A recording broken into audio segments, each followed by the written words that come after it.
Hi, this is Rabbi Orlofsky, and welcome to the Rabbi Orlofsky Show. And whether you're watching with our producers and friends over at Torah Anytime, or wherever you watch or listen to your podcasts, as always, it's wonderful to have you along for the last official podcast of this year. Of course, I mean the Jewish year. The next official podcast will come out afterwards, but we're going to be doing a number of shorts that are going to be taking place. A few bits of business before we get down to serious subject. There's a wonderful fellow who makes highlights of the Rabbi Orlofsky show. I enjoy them immensely because I don't remember anything that I say. And he pulls out of each episode from the season an unbelievable, like, little line of mine or quote. And I just enjoy it so much because I'm just amazed of all the brilliant observations I make that I can't remember. So the new one is up for season 3. We'll put up the link. But the link is rabbiorlofsky.com/season-highlights. So if you want to go check that out, I know it's a lot of fun. Hopefully you'll enjoy that. And I've been having a lot of people asking me about what happened to the Pesach Hotel. You know, I have people who have written me and asked, please save me rooms. I have about a third of the hotel. I have 150 rooms. 50 rooms are already committed. And I was ready already by Shavuos to get to work. And the person in the hotel who handles the Pesach program has been dealing with the manager, and the manager has been dealing with the owner of the hotel until they finally came to an arrangement. And then we said, good, let's set up a meeting. And then they had to work out between a couple of different travel agents how this was going to work. And then he says, look, it's going to be Beit Zmanim. It's very busy in the hotel. I can't deal with it. Talk to me after Beit Zmanim. And then after Beit Zmanim, he says, oh, I'm taking a vacation. So now he's not around. So I've been ready to close this thing. I wrote up a program already. I have an unbelievable program. I sent it out to a couple of people who just wanted to see it. Yeah. And we have a schedule for the day camp. We have entertainment. We have shiurim. We have tiulim. It's just so much stuff going on. It's really, really action-packed and very exciting and very fun. And I can't get a meeting with the hotel.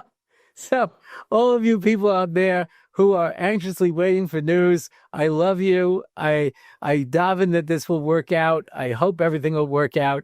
Obviously, if the hotel is not going to be cooperative, so then we're going to all suffer a communal disappointment. And like I say, my attitude here is I would like to have you all over my house for Pesach. I just don't have enough room. So I want to move my family Pesach to this hotel and invite everybody to come and join us. And we have a lot of surprises and a lot of good things all lined up. But I got to get the hotel on board. I have everything except an agreement hammered out with the hotel. And once I have that, then everything is ready to spring into action. There's one of my son-in-laws who came with me to meet with him right after last Pesach, Mamash, right after Pesach. You know, he said to me, you've been planning this for 20 years. You're like a spring that's all wound up, ready to go. I am. I've had all these ideas for years. So I apologize. I'm dealing with factors beyond my control because most people don't do what I do. I told him, I said, I will have this hotel sold out completely by Shavas B'Tammuz. I just need a go-ahead. And they dray. I'm the only one here who's hot to trot. Anyway, but I will keep you informed. And you know what I know when we know. Sponsored by my good friends Sean and Tsipora Karp. I had the schus that when they were growing up and they were teenagers, I knew Sean separately, I knew Tsipora separately, and then they got married, and I know them together. And they are sponsoring this episode.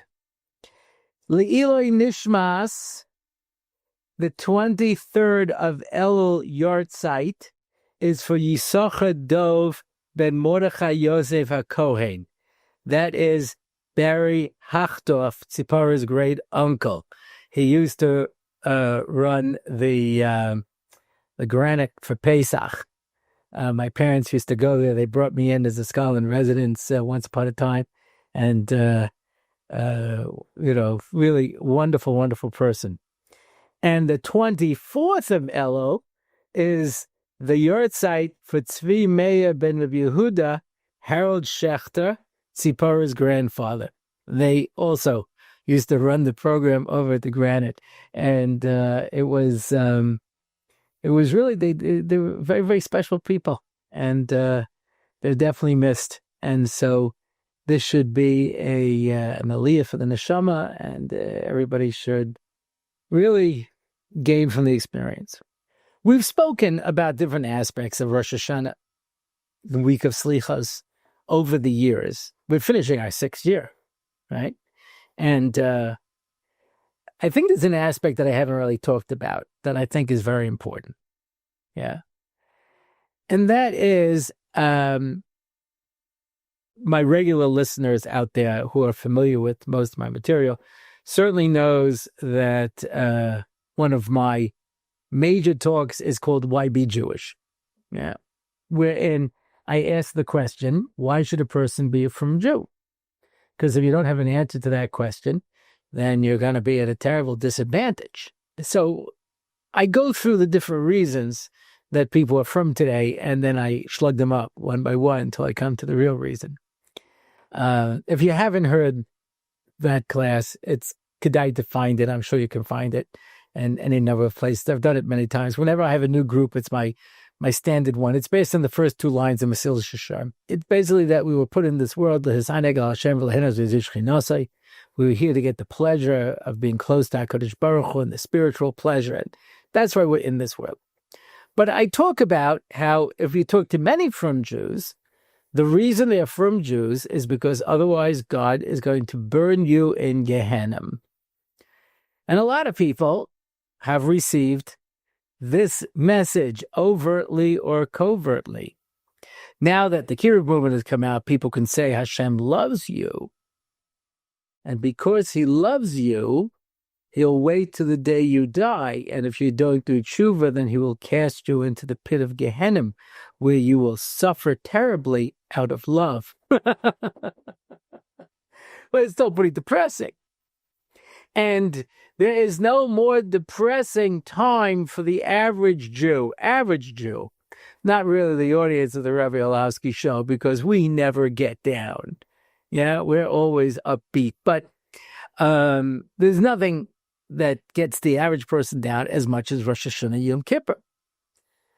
The days of awe, Yomim Noiraim, Manoira Hamakom Hazeh, awe-inspiring, which is another way of saying scary. Days of awe. So in that, I usually do this routine, like where kid says to his father, "What's with the apple and honey?" For a sweet year. How does it look? Doesn't look too good. Yeah. People cry during davening. People, it's a very heavy time, which is understandable because it's din. Din is scary. HaKadosh Baruch Hu wanted to create the world in din and saw that it couldn't exist. So he had to change his original plan and add in rachamim. But Rosh Hashanah is the Yom Adin. Bochei levavos v'yom adin l'galei amokos b'hadin. And I grew up with a choir. Din, din, din. Din is a scary word. Rosh Hashanah is a scary time. Everyone knows the famous story of the Rebbe, where they get ready to start Shachris, and the Chazan from his seat begins, HaMelech,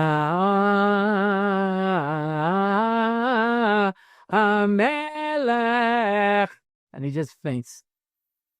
The king is here. It's a scary, scary time. So, I have a couple of things I want to talk about. One is, how do we handle all of the fear and the scariness? And I want to talk about something practical, because as you remember, after Shmini Atzeres last year, we did a whole series on Shabbos, because a number of the Gedolei Torah said that since the terrible tragedy that took place on Shmini Atzeres, it was also a Shabbos, we should be mechazek in our Shabbos observance. So we had a series of it, and part of it was how to run a Shabbos table. So I'm going to talk a little bit of, on this scary, scary day, how do we make Rosh Hashanah a yontif table that kids want to enjoy and be a part of, especially if Yom Adin. So it's brought down in Halacha, a story in Nehemiah, where Perek Ches in Nehemiah, it begins, also call Am Kishachad Aurachor Vashil of Neshar Hamayim. Ezra Sefer Levi Sefer Torah Shatziva Hashem is Israel. He takes out the Sefer Torah. V'yoavi Ezra HaCohen as a Torah Lefnei HaKol Meish V'ad Isha. And everybody was there, men and women, v'kol Maven L'shmoa, everyone who could understand. B'yom Echad L'chodesh Hashvi'i. The first day of the seventh month, Rashi points out for you, Hu Yom Shel Rosh Hashanah. And he reads the Sefer Torah, and he brings everybody together. And as they go through this whole story, listen what happens when we hit Pasuk Tes. V'yomer Nehemiah, hu hatir shosa the Ezra HaKohen HaSofer v'alavim ha'mevinim esa'am l'kol ha'om ha'yom kodesh hu la'Hashem Elokeichem. Today is holy to you. Again, Rashi says, Ki Yom Rosh Hashanah hu. Al tis'ablu v'al tivku. Do not mourn and do not cry. Ki bochem kol ha'am. Because everybody was crying, Kishomim as divrei haTorah. Everyone was crying when they heard him reading the Torah. Rashi says, Mipnei shel kaimu haTorah k'ra'oi. Because now they realized they did not keep the Torah properly. Says the Malbim, Kibo vochem shekara lefneihem parshas hayom. Since it was Rosh Hashanah, they read this section of Rosh Hashanah, vehevinam ke'ayom hu yom adin. And they understood that this was a day of judgment. Al kain bachu me'emes adin. They were crying from the fear of the judgment. V'gam rotzu lehanais. They wanted to fast. So now let's read the rest of the pasuk. Al tis'avu ve'al tivku. V'yom alehem lechu ichlu mashmanim. Eat fatty meat. Ushu mamtakim. And drink sweet wine. V'sholchu manos la'ein nachon lai. Send out gifts. Ki kodesh Hashem hayom la'adonenu. Al te'atzavu. Do not be sad, ki chedvas Hashem hi me'uzchem. Because I read the Ibn Ezra, Simcha hi ta'oiz eschem into kayamu ki ken kosu v'samachta b'chagecha. The Simcha itself is going to help you in the din. And so the Malbim goes on and says they were crying and they wanted to fast. Therefore, Neged Tainis, it says, L'chu ichlu mashmanim, and against the crying, Al ta'atzvu, for yesh lehem din vehem oisim yontif, it's a yontif, Shabbatuchim shahashem yotzi mishpatim l'schus. We are confident that Hashem will judge us l'schus. Ubezeh tiru ki oz lachem ba'Hashem sheyitov chasdo imochem. You'll see the power of Hashem who does good in his chesed to you. It's brought down in halacha. Rosh Hashanah is a yontif. You have to understand what the pasuk is telling us here, and like I say, brought down halacha. You have a mitzvah of Simcha. That's what the Malma says. Mitzvah of Samachta b'chagecha. And the Simcha on Rosh Hashanah is itself a strength for us because it shows that we trust in HaKadosh Baruch Hu. It's complicated to be a Jew. It's hard. You have to have a lot of things going on at the same time. If your father dies and leaves you a large inheritance, you make two brachas. You make the bracha Daina Emes for the fact that my father died, and you make a bracha Tovi Ameti for the fact that I received a large inheritance. Because two things can be true at the same time. And I have to be able to have the ability to keep two thoughts in my head. Ava v'yira. Ava to draw close and yira to hold back. And that's complicated. Friends of mine, told me they were going to a levaya, and they said Tfilas Haderech, and says you should get me there b'simcha v'shalom. Says b'simcha? We're going to a levaya of a close friend who died young. So I said, two things can be true at the same time. On the one hand, you could feel terrible sadness that your friend died. On the other hand, you can be happy that you made it to the levaya, Baruch Hashem alive. It was a terrible tragedy some years ago with Dovid Winniers, who I worked with in my region in NCSY, had a van. He was going to the AJOP convention. And as they were driving down, they hit a patch of black ice and spun out of control. And he was killed. We say, Tfilas Haderech, I'm happy I made it there. We take it for granted. We assume everything's going to be okay. But we say Tfilas Haderech because we understand. Yeah, we're in a dangerous situation. And I can feel bad that this happened and happy that something else happened. I had a fellow who was a friend of my nephew. He was at my Shabbos table, and he told me that he was on a plane crash, and everybody in the plane died except for him. So I'm sure he was sorry for the people on the plane who died. I don't know if any of them were relatives, but he survived. There's a simcha. Simcha when that happens. So we're going into Yom HaDin, and din is scary.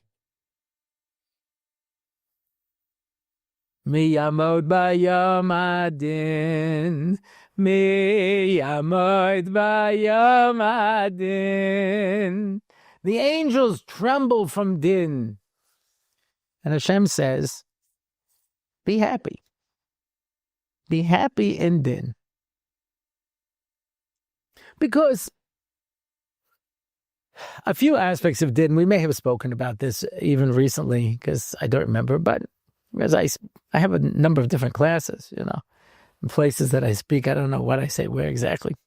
They usually have a trial before the trial, a pre-trial to determine whether or not the person is able to stand trial. The fact that we have a Yom HaDin on Rosh Hashanah means that HaKadosh Baruch Hu thinks we are capable.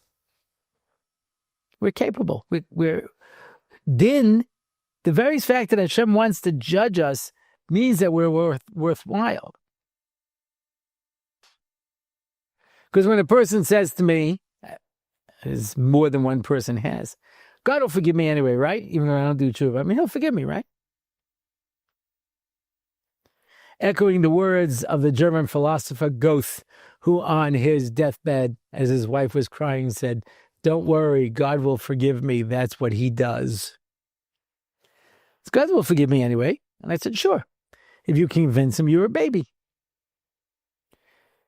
Of course, when the 18-month-old crawls into the kitchen and opens up the cabinets and pulls something down and makes a terrible mess, the parent has no expectations. They don't take the young man and put him in his room and say, I want you to think about what you did and then go in there and clean up that mess. Of course not. Because he goes, so the adult picks him up and takes off his dirty clothes that he made a big mess and puts him in the bath and puts on his sleeper and sticks him in his crib. And then the adult goes and cleans up the mess. Because, an adult understands if you made a mess, you clean it up. But a kid is not capable. So if you say to a Kadosh Baruch Hu, I know I've made a mess, but I can't clean it up because I'm too much of a baby, then a Kadosh Baruch Hu says, well, okay, I believe you. You're just a baby. And we have no expectations of you. We can't expect anything of you. That's fine. But if you want to go to a Kadosh Baruch Hu and say, I want to live a meaningful life, and I'm somebody who is capable. Give you the example of a kid who's a smart kid, spends a lot of time studying for a test. And everyone gets their test. It's a 4-page test. And they're sitting out there, they're looking at all the questions. Oh my gosh. But he's pretty confident because he studied and he's smart. And he gets a blank piece of paper. And goes up to the teacher and said, I didn't get a test. And the teacher winks and says, don't worry about it. You already got 100. Here, 100. Okay? It's going into my book. You don't have to take the test. The kid's like, but I know the material. Yeah, I know you do. But why don't you just sit down and maybe draw a picture and we'll hang that up, Well, but do it quietly because everybody else is taking the test. Am I that incapable? Kadosh Baruch Hu says, no. You're going to have a Yom Hadin because you are capable, because you can do things in this world, because you can live a meaningful life. We go into Yom Hadin with a sense of confidence. I've said this before, but bears repetition. We're very good at pointing out all of our shortcomings. I didn't do this, I didn't do that. We're not so good at focusing on all the things that we do. And so even though you can't do everything, doesn't mean you can't do anything. And therefore on Rosh Hashana, you say, I am Yissocher Bedin. I did these things this year, and I want to be rewarded Bedin. Not just write 100 on a piece of paper. Let me take the test and see what I get.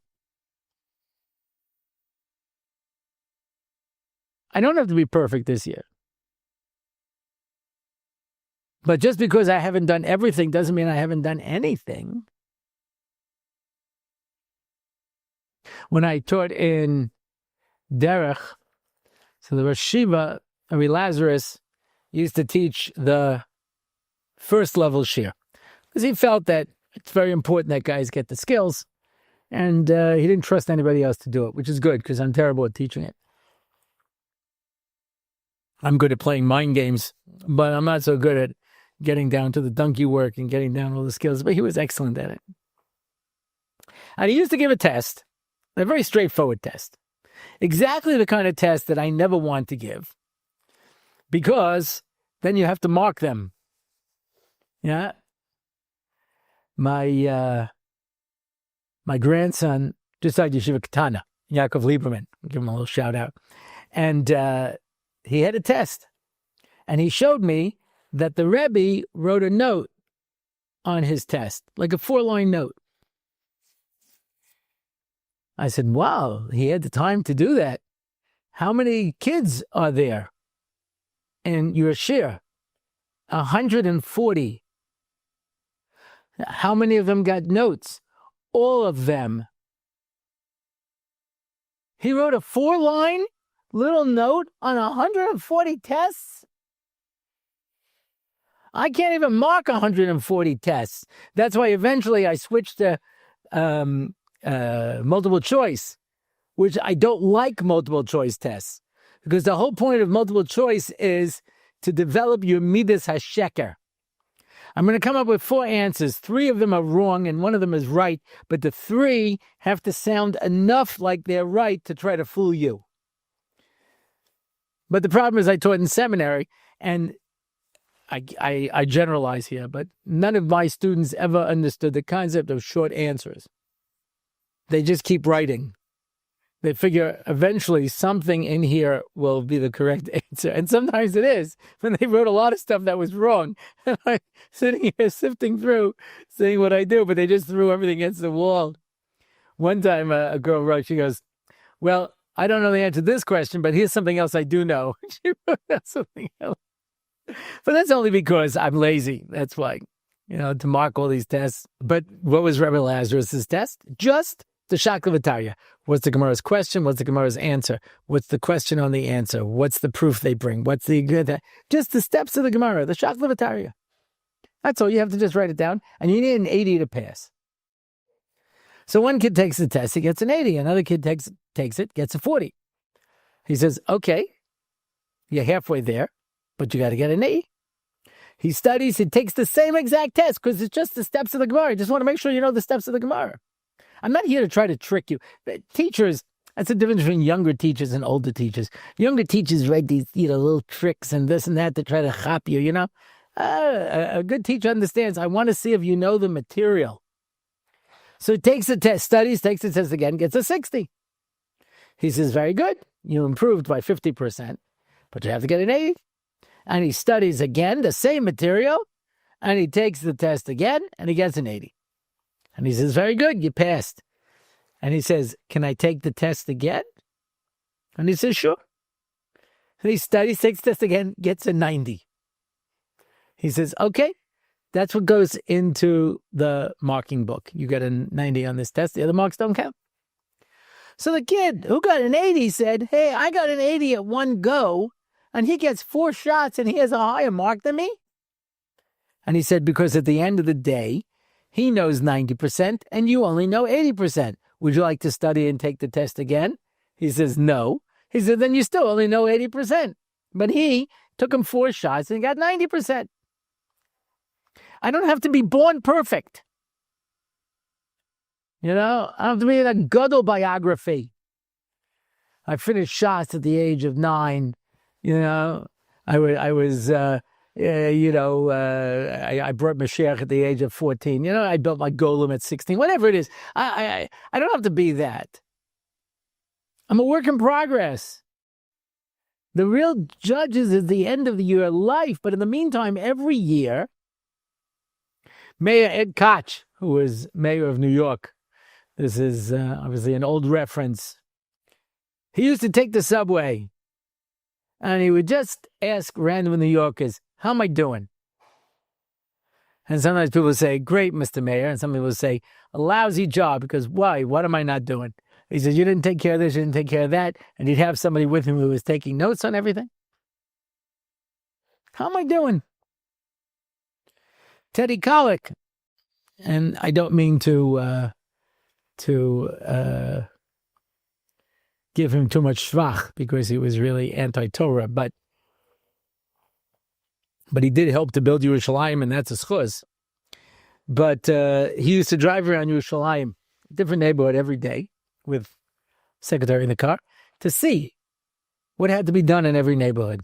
This has to be fixed. That has to be taken care of. This has to be taken care of. To go and see. So it's not perfect. The point is to get better and better each time. And if there's improvement, that's the key. And so a Yom Adin is a tremendously valuable opportunity because it gives me and HaKadosh Baruch Hu a chance to look at each other and say, so how am I doing? Says, well, let's see how you did. You got this right, but you got that wrong. So you got a 40, but you got to get a 60, got to get a 80, got to get a 90, got to get 100. So take another year and work on it again. Ichlu mashmanim shtei mamtakim. It's a Miami Boys choir song. Yeah. And so we have to be besimcha on Rosh Hashana. So how do we incorporate this into our lives, into our homes, and especially into our family, into our Yontif Suda? So Rosh Hashanah night, as you know, the Gemara brings down. Those of you who are doing Daf Yomi, we just had it in Harius, the Gemara increases, that Simonim Milsahi, that if you do Simonim, it can help you to get a good year. When I was growing up, we had it very simple. This is the Ramah says. We had our challah with honey, and we had an apple with honey. That was it. Of course, the Gemara brings down other things. Yeah, leeks, a gourd. Instead of gourd, some people have squash. Different types of squash, Some people here at Makvi, they have gourd. Rubia, which some people say are black-eyed peas. Some people say is fenugreek. Some sort of a different thing. I think someone says it's cinnamon. The head of a fish. Some people have the head of a sheep. I have a friend of mine, Josh Last, who's a good friend of the show. And he told me, he says, nobody in my house is going to eat fish heads. So we buy candy fish and we cut off the heads. And everybody eats those. So, very nice, But you have all these simanim. This is a beautiful opportunity. Tamarim, Rimon, right? You know the list. You can go check the list. Carrots. There's different foods that people eat, and there's a seder to them, which one you eat and what you eat and how you eat it. There's a takeout place here in Israel, Beis Israel. What they do basically is whatever it is, they grind it up and make a kugel out of it. Make little kugelettes that you can buy and give out. There's leek kugels and there's kara kugel, and they just pour a bunch of sugar into it, beets, rubia. Silka. So this is a wonderful opportunity. So what I used to do when my kids were little, and now my grandchildren participate. First of all, I don't know how it works every place, but here in Israel, all of the children make kartisei bracha for their parents and grandparents. Yeah. Sometimes they make it. Sometimes the ganenet makes it, and they just do a little kishkush on it to make it their own, Sometimes they take pictures of themselves, in front of a little apple and honey or whatever, and put it together. There should be at the Suda a sense of excitement and anticipation. Now is not the time for crying and doing tshuva. Now is not the time for emes adin. Now is a time to celebrate being together with family. And if you don't have family, find some friends. If you don't have any friends, then find people who want to take in a person with no family and friends. And if you have to be proactive, be proactive. I know people who don't always get invitations. And listen, I'm guilty of this.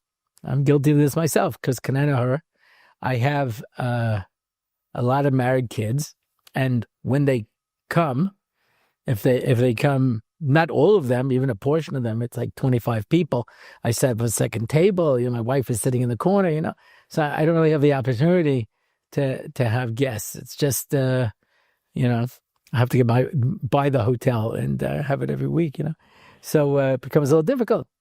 But an almana once said to me, maybe one time when you're giving a shir, you could talk about the fact that nobody thinks about us. Nobody asks, do we have a Suda? Do we have a Yontif meal, a Shabbos meal? I spoke to a almana group here and before Hanukkah.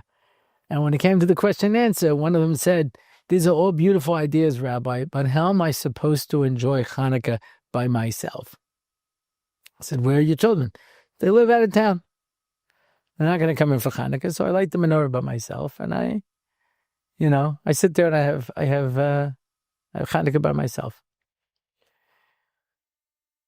And so maybe mention to people, if you know an almana, if you know a grusha, if you know, older bachrim. Pesach Kron told this story. He says there was an older singer fellow, and he goes up to him Friday night and says, "Do you have a Suda?"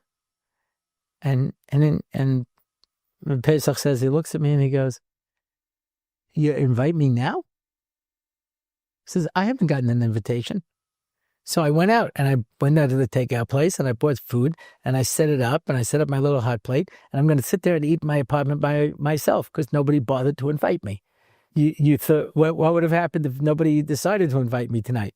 So I would go back to an empty apartment with no food? And he felt it was starke Musa.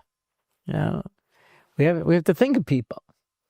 So some people who don't have a lot of family and friends themselves, they invite guests. There's a lot of people here. Right? Seminaries just started over here. There's an enormous amount of seminary girls wandering around Yerushalayim. And comes Rosh Hashana, they need a place. And it's very hard because a lot from shuls don't have much of an Ezras Nashim. So where are they going to daven? And then they, to try to find Sudas for 4 Sudas in Rosh Hashana, where they're going to go and what they're going to do. And, it's a real challenge.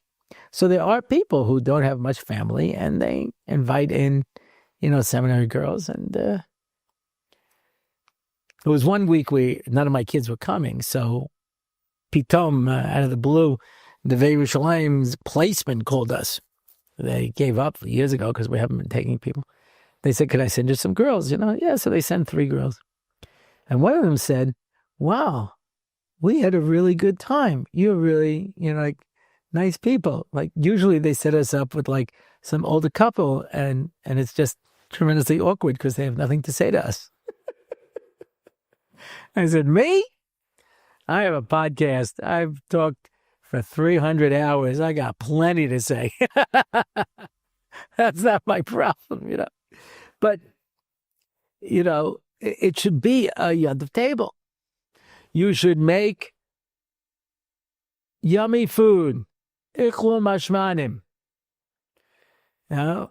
I'm going off a little bit on this because, as we all know, I cook.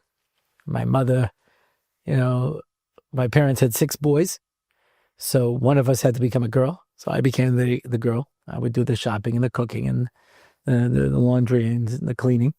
And my mother taught me how to cook, So, but I know there are people who have the same exact Suda every Shabbos and Yontif meal. It's roast chicken and some potatoes and whatever it is. Very simple. Yontif, I call it what your money is. Obviously, I'm not telling you to go into hock for it, but look at it from the point of view, especially if you have children and grandchildren. Now, this happens to be one of those years. I spoke about this a year before, several years ago. We had a year like this, where there's a Shabbos. 2 days later, there's 2 days Yontif, and then a Shabbos, and then Erev Yom Kippur, and then Motzi Yom Kippur, and then a Shabbos. And then, if you're a chutznik, 2 days Sukkos, and then Shabbos Chol Moed, and then 2 days Shmini Atzeres, Simchas Torah, and then a Shabbos. That's a lot of meals. And if you don't plan ahead, you're going to be making roast chicken and rice for every single one of them. So think a little bit. Be creative. I have tried with the Rosh Hashanah meal to occasionally be creative. And I have been met with outrage from my children because they know what you have Rosh Hashanah night. So first we start with all of the simanim, and we all have cards. We said the yahrtzeit together, and obviously not everybody likes all of the simanim, but we put out a little siman plate with all of them there for everyone to enjoy, and we say all of the different yahrtzeit, and it's a lot of fun. And my children used to do this, and now my grandchildren do it. They hide under the challahs. My wife makes challahs, sweet honey raisin challahs, and they put all their kartisei bracha underneath it, So, and I, of course, pretend I don't know what it is. And even though one of the grandchildren will say, Zadie, there's a secret over there. And their parents say, shh, don't say anything. And I say, what? I didn't hear anything. And then after we make Kiddush and Ichlu Mashmanim, I try to get myself a Baron Herzog late harvest, which is a very sweet, yummy wine. Some of my kids who don't like dry wines, but this is always a treat. And I don't know who coined the phrase, it's like sody pop, but have a nice wine. We then bring out the regular wines for the connoisseurs, and we make Kiddush, I wash, I open up the challah, and I go, oh, and all the grandchildren giggle. There's all the cards, it's all packed up over there, and I move them over to the side so I can go over each one afterwards, and we have our challah and honey. The honey's a challenge because it's thick. And so you stick it in and you want to pour it over the challah, and it takes a long time. What's the answer to it? I'm not sure exactly. Sometimes we get a bunch of little squeeze honeys and put it all around the table so everybody can, handle it on their own. And then we read the kartisei bracha, and we have sweet salmon. That's where we cook the fish head in the pot also. So we have the fish head, simon, and we have the sweet salmon, recipes from the Bava cookbook. And then we have soup and knedlach, noodles. And then we have sweet chicken, which is a recipe of my own making, which is basically almost an instantaneous method to be able to get diabetes. It's very sweet, and with rice. Sometimes one of my daughters will make this pomegranate type rice with different things in it, fine, and whatever. We make a meat simmus with honey. That's what we get in our carrots, and the honey cake for dessert. So everyone knows already how it goes. And I try to keep it very positive. It's brought down that whatever you experience in Rosh Hashanah, that's what your whole year is going to be. That's why they say you shouldn't sleep, because you'll have a sleepy year. Yeah. Certainly if you get angry. There's a minhag not to eat nuts on Rosh Hashanah, because egos in Gematria is chet. I don't remember who pointed it out, but they said, chet also has the Gematria of chet. Yeah. So don't get angry, even though there's a lot going on.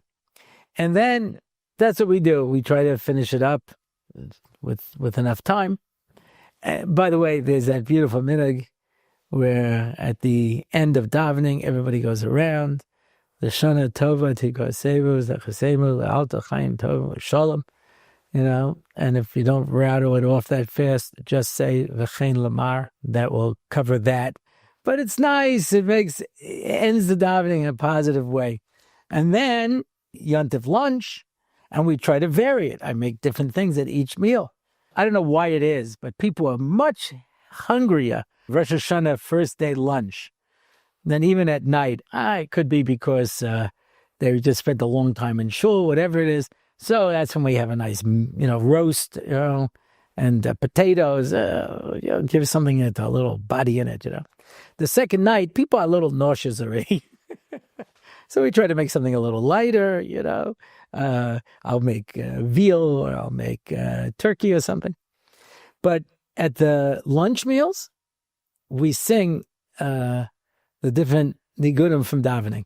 So sometimes they're psukim, haben yaker li Ephraim, or we just, parts of the davening itself, that are enjoyable, certain nigudim that everybody likes. Na na na na na na na na na na na na, and people enjoy it. It's fun. It's enjoyable. You want it to be something that's exciting. That Yontif is going to be fun through the food that you eat, through the attitude that you keep, and you have to work hard to keep a positive attitude. If you live someplace where there's water, so Rosh Hashanah day, you go and say Tashlech. We live in Yerushalayim, and in Har Nof, some people aim for the water tower on the top of the hill. Some people shoot for the swimming pool down in Beit Zayit. Sometimes people fill up little pools with fish. Sometimes people just turn on the water faucet and say it. What can I tell you? I'm something of a purist. I grew up out on Long Island. We had lots of places to go and say Tashlech. It was a lot of fun.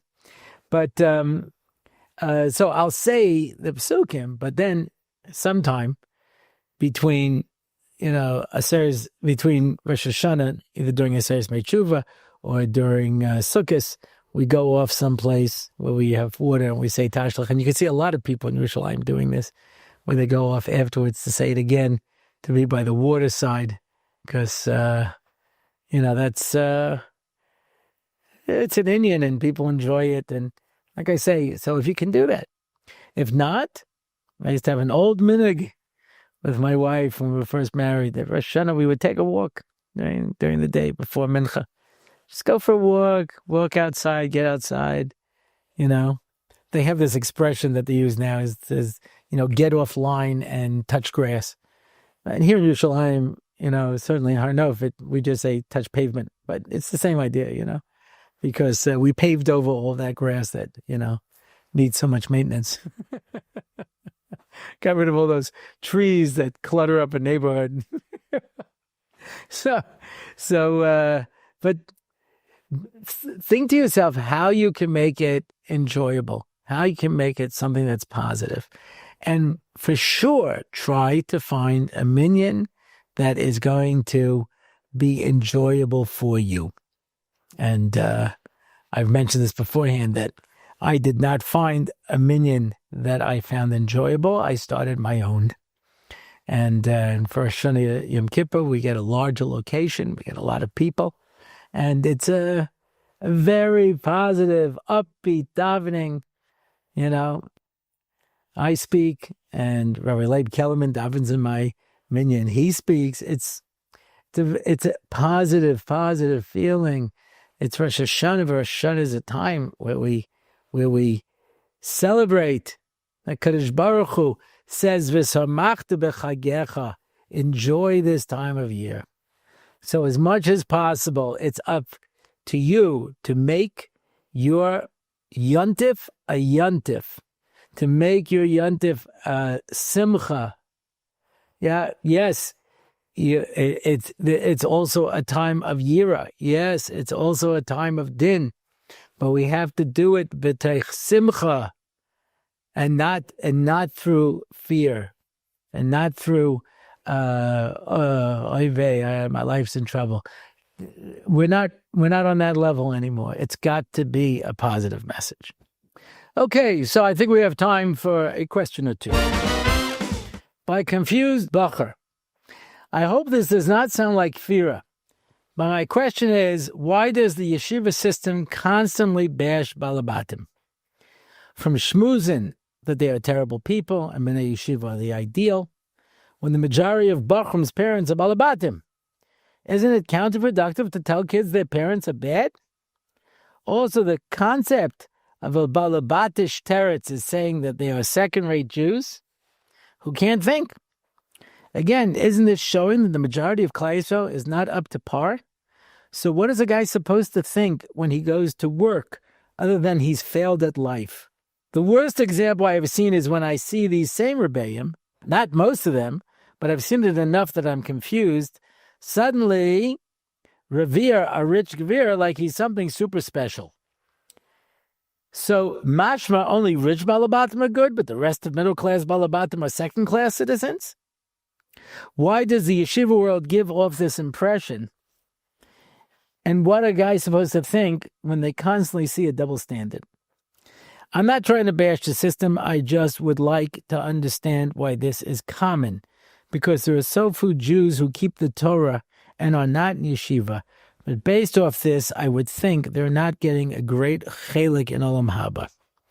Thanks again for all your podcast and chizik. First, let's establish reality.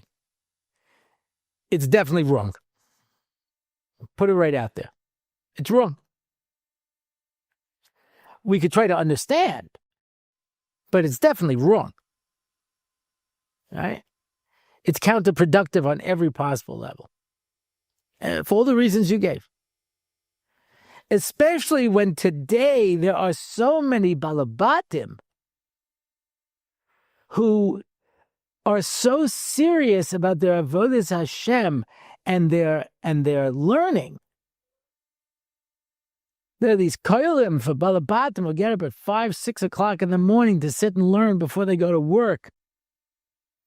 There are shiurim and night seder at night for balabatim who come back from work. And to dismiss these people? All for the boss, who was a businessman. And balabos. Mike Tress helped to build a Gouda and all the chasadim that he did in America. The balabos. Amos Bunim. I can go down the list of people who built Torah in America. And we're going to dismiss these people? So it's wrong. Just putting it right out there.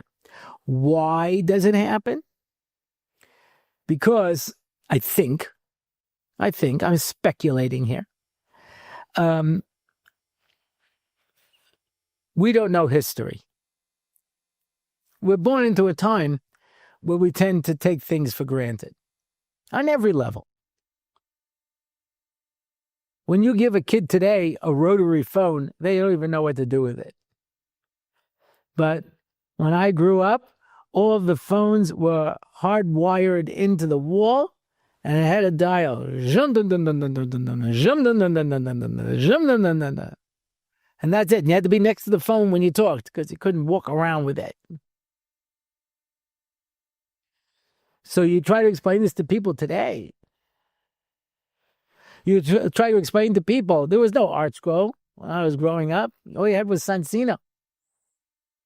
Sansino Gemara, half of it was in Latin. It was easy to learn Aramaic and to read the Sansino translation. Today we take things for granted. Everything is there for us. I heard this pundit talking. He said, I was on a plane, and this was the first plane to get internet on the plane. And at some point it turned off. There was a lapse, etc. And I'm sitting next to a young man. He's like, this is a lot of garbage. Is that? He says, you are 35,000 feet up in the air, and they're shooting these radio waves at your plane so that you could be able to have internet, and you're surprised that it stopped and you just take it for granted? Because everything we just take for granted. Today, it's the norm in the Frum community that people sit and learn yeshiva. People who don't learn yeshiva today is a kasha. But that's a very new phenomenon. Even in Europe, it was only a fraction of people who sat and learned in yeshiva. People are always shocked when they go and they see the great yeshivas in Europe, and they're so small. There was nothing like the Mir in Yerushalayim or Lakewood. There was no such a thing. Didn't exist. The Brisker Rav gave Shir at his dining room table. There was nothing like we could imagine the yeshiva world today. A kid, when he was a little kid, he went out to work. People were starving. Everybody was balabatim. Yeshiva guys were looked down at by a lot of society. Rabbi Moshe Chait says that when he was learning Chafetz Chaim back in, I guess that was 1930s, he says when we'd walk down the street, people would yell at us. They'd throw things at us. They hated people who were sitting and learning. It was such Mesiras Nefesh. One of the reasons Rabbi Yisrael Salanta started the Muslim movement was because guys who learned in yeshiva were treated like such garbage. He wanted to build them up. That was one of his motivations. So how do you do it? You say, you're a ben yeshiva. You're a yeshiva man. You're sitting and learning. Now, let's be perfectly clear. In absolute terms, people who learn Torah are the best. That's the highest level. That is what everyone should strive for. Not everybody can, either intellectually or emotionally or financially. But a person who's a Talmid Chacham, there's special halachas, there's no question. A person who is a ben yeshiva, mamish a Talmid Chacham, is like a tremendous thing. But a person who supports Torah,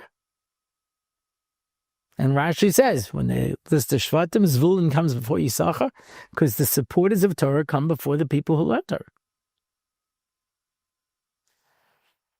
And so people who support Torah. But besides that, a balabas who has to support his family.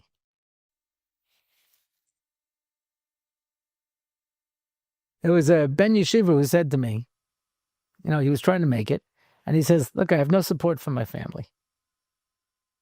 And I don't know how all the Rebbeim do it. And everyone I talk to, I find out they have something on the side. Someone left them a building, someone gave them stocks, someone gave this.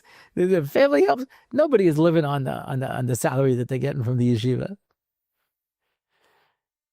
So he says, so they give me a speech about Mesiras Nefesh, but every one of them has something going on the side. Now I don't know if that's true, but that's what he said. That's how he felt. So, to my mind, anybody today who's a firm Jew deserves the most amount of respect that we can give them. That you're still with the program, that you're still following everything, is unbelievable. And therefore, it reminds me when I have 8 daughters, so I didn't go to the parent-teachers meetings, my wife would. And every now and then a teacher would say, I could tell your daughter comes from a very special home. And my wife would always say, well, of course, the school is so special. And she says, no, I know the school. Your family must be a very special family. Because I know what we do here. And I know that your kid's beyond that. Because that's our job. Our job is to educate ourselves. My son was complaining to Reb Moshe Shapiro once about the yeshiva system, and Reb Moshe was just topping him with everything. Every complaint he brought, Reb Moshe brought a bigger complaint. So finally my son said, so what are you supposed to do? He says, what are you supposed to do? So you take responsibility for yourself. Good. So you don't have Rosh Yeshiva, you don't have Mashgichim, you don't have this, and the whole system is messed up. Well, you stand up and do the right thing. You take responsibility. It was an eye-opening experience for my son. So I teach all of my children, you have to filter what you're hearing. If you're not sure if a teacher says something to you or a Rebbe says something to you, if this is right or not. Rabbi Leff tells the story. He says one of his kids came back, from Schechter, and he says the Rebbe said that nobody who wears a kippas ruga has any yiras shamayim because it leaks out of the holes. So Rabbi Leff says, I don't know, all these Arla Hasidim and Meir Sharim who have those knitted kippas that they wear, it seems like they have yiras shamayim. How can you say that nobody has yiras shamayim with a knitted yarmulke? But, you have to be smart enough to understand that you have to put it into perspective. And so, do I think it's wrong? It's definitely wrong. Do I have to condemn everybody? I spend most of my time condemning everybody. Nobody listens to me. When they put me in charge of the world, I'll fix everything. First thing, death penalty for double parking. That's my first thing. And I'm going to work from there. Imprisonment for anyone who gets on the express line with more than 8 items.